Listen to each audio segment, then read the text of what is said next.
Hi, I'm Jeff Gonzales, president of Trident Concepts, and today I'm here with CCW Safe to talk to you about my new book, The Concealed Carry Manual. In particular, I want to talk to you about one of the chapters, and this chapter is about safety. So I'm a huge proponent for safety with firearms, and I think it's one of the most often overlooked skills that you want to develop. We sometimes don't associate with behaving safely as a skill, but it is something that you have to develop.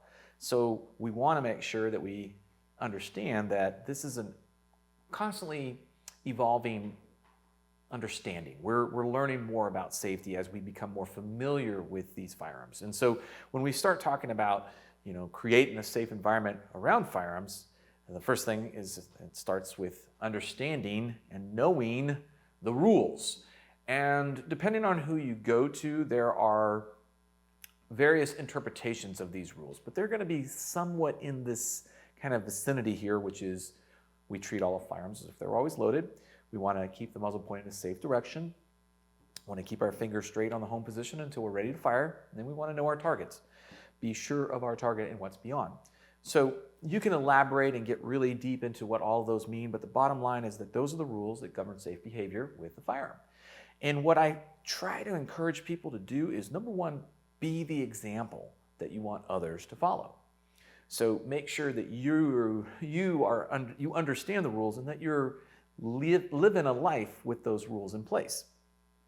The second thing is, if you observe reckless or unsafe behavior, well, you have two choices. You can either stick around and watch it happen and potentially see something bad happen as a result, or you can try to do something about it. I suppose a third option is that you can leave. You very well could leave if it's a public range and you see something unsafe, there's no reason that you need to stay there. You could certainly leave. So that is another option for you. So knowing the rules, setting the example, and then observing for safe behavior anytime you're around firearms is the first step in really becoming safety conscious, if you will.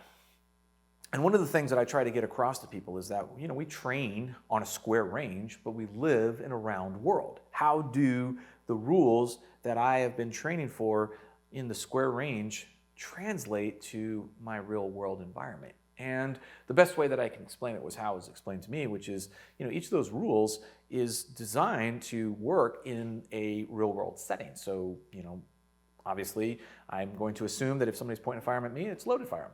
I'm not going to assume that it's unloaded. I'm going to assume that in the real world, out in public spaces, that would be a real firearm, and it would be loaded. Second is that I want to maintain my muzzle in a safe direction because I don't want to cover any of my family members or any innocent parties, right? And I want to keep my finger straight on the home position because there's a lot of chaos going, and I want to make sure that I don't, subsequently, have a reflexive grasp or clinch that could potentially discharge the firearm. And then in the public spaces, I want to be sure of my target, but also what's beyond. So that's how they kind of translate from when we work on a square range and then when we transition to the real world. Now, I'm a huge proponent for protecting children from firearms in a manner that is smart and progressive, meaning that it progresses with the child as the child grows, and as they grow, their cognitive ability to understand things also grows. So one of the things that I try to impart upon people is to protect children at all times from firearms. And what I mean by that is to ensure that children do not have access to firearms. So we want to make sure that we put a heavy emphasis on preventing unauthorized access to firearms.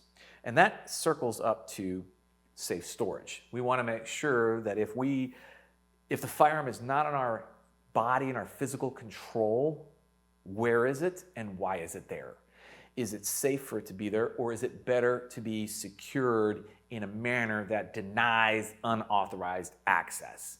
So those are kind of like the two things that I really emphasize to people is really we want to make sure that we deny access to unauthorized people and that we always securely or safely store our firearms.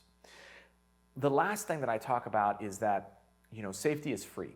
And it takes this type of mindset to develop in you from an early period that will then follow you the rest of your life. This is a skill that has to be developed. And it starts the very first moment that you pick up a firearm. The very first moment you pick up a firearm, you have a great responsibility to make sure that you are safe with that firearm.